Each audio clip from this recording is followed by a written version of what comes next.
We are interviewing Laura Cavazos. Hello, Laura. Hi. Can you tell us your major, what you graduated with?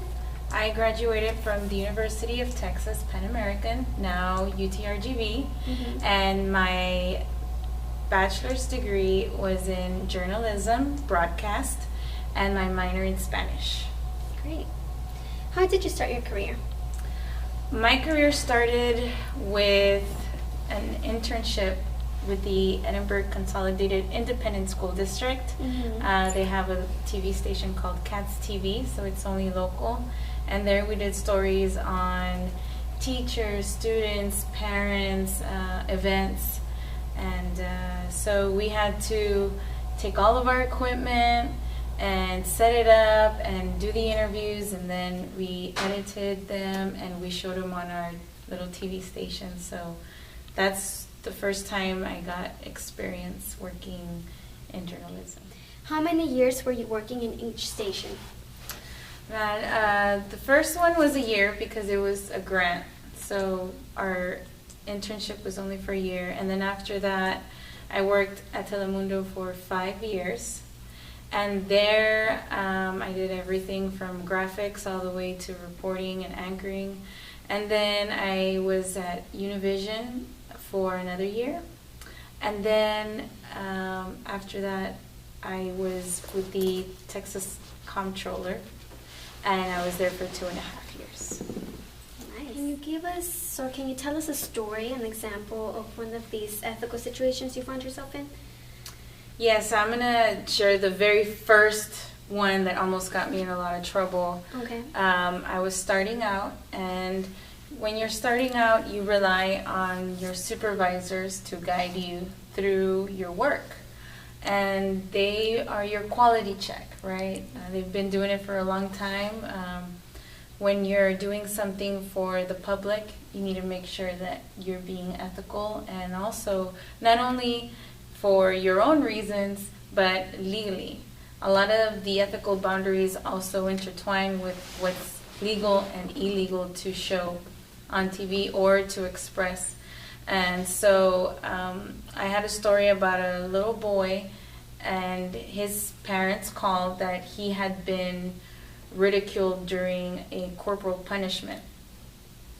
And so we were, thinking about doing the story, and the producer said, hey, you know what, you're going to have to do the story. It's about a little boy that got spanked during school, but the principal made fun of him while they were doing it, and the security guard was laughing. And so I went and I talked to the parents, and I talked to the little boy, and they were very adamant about showing his face. And the little boy wanted to show his face. He's like, I want everybody to know that this happened to me because what this principal did was wrong. And at that moment, I really had to think about, well, what's ethical here?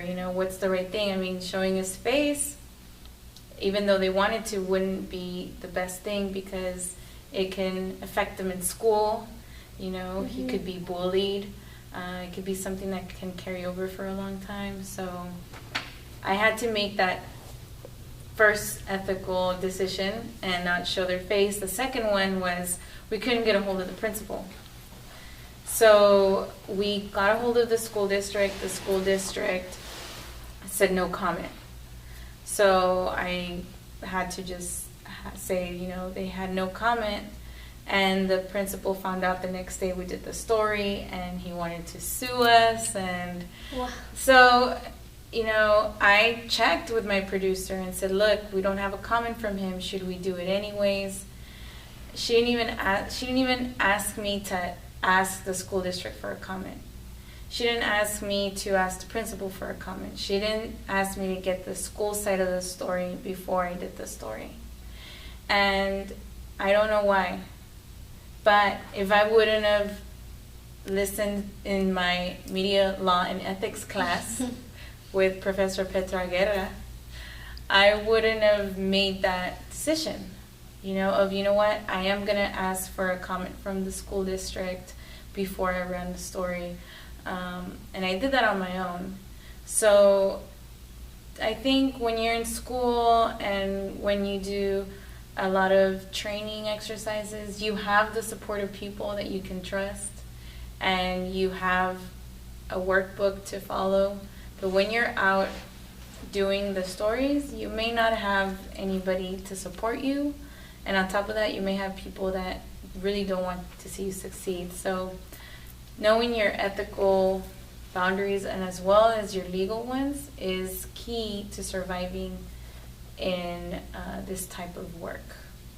Okay, so when you aired the story, was there anything that you kept out of the story, censored, or did you discuss the situation, the story with your workers, with other broadcasters, and what were their views? Like, did they say like just run it, or how did that situation It was just like that. It was just run it, it's fine, don't worry about it. I made sure not to include the principal's picture. The little boy mentioned his name, but I mean that was on the parents. They wanted to say his name. You know, I can't censor what a citizen wants to say. You know, it's like their right and my also ethical right to say it as they wanted to say it. But I didn't show his face. I didn't mention his name because I wanted to protect his identity, because it's an allegation at this point. He hasn't been, he's just being accused. He hasn't found guilty of anything. So, I really did try to protect his identity as much as I could. And I think that was all we censored. And the little boy's face and his dad's face as well, the parents' Do you face. have any advice for broadcast students in their future career in broadcasting? Any ethical advice that you would say, and from personal experiences? Well, it all depends what kind of reporter you're going to be. I mean, if you're going to be doing politics, people are going to be handing you off, hey, this person here, look, they got sued here, here's this document, and you're going to have to decide if you're going to air it or not, if it's worth. I mean, that's going to be up to you, and you could ruin people's lives, or you could help a lot of people by exposing them. So, there's a balance to everything. If you're going to be a regular reporter out in the field, those jobs, there's a lot of those jobs. You're going to encounter situations that are very difficult. We encounter people that have passed away all the time, in accidents. And a rule that I always followed was, if it was your family member, would you show it? If it was somebody you knew, would you show it? And so that always helped me kind of gauge, because after doing it for so long, you forget it's real. It's like watching a movie. You get desensitized. Mm-hmm. And you're just like showing up and you're joking around and you're not being disrespectful, but it's a way to live through the difficult stories. And so I always reminded myself, would I show this? And there are times that your producer, your director, your editor is going to push you to do it. You better do it. So-and-so did it, so you have to show those images, and you have to take a stance, and you have to say, you know what, I'm not going to show it. Or we're going to have to blur this out, or we're going to have to, because if you don't, you're going to be airing whatever, and your news directors are going to be real happy. But, that comes from each individual. It's respecting others. It's being a person before you're a worker, or before you're a reporter, or before you're an editor. We're all people. And if you treat everybody with respect, you're going to have more doors open. More people are going to give you interviews. More people are going to respect you. People are going to know that when you give them your word, you mean it. And I feel like people that tried to get the story and went around and did sketchy things to get the story, people find out. And they're like, yeah, you know what, I don't like so-and-so, I'm going to give you the story. Or, hey, you know what, this person screwed me over last time, but I'm going to give you the story because I know that you say it how it is. Or you get both sides, I would warn people too. Like, if they were giving me a story and I was going to get the other side, I would tell them, like, hey, I have to talk to so-and-so because that's just the right thing to do. And they respect that, so don't be afraid to do what's right. It's going to be very difficult at moments, and it's not for everybody. So if you go out there and you see the situation and you're like, you know what, I'd rather be a good person than do all these things, I am out of here. Who your supervisor is, who who looks after your work has a lot to do with the experience you're going to have. Some let you say the stories how you want, some don't.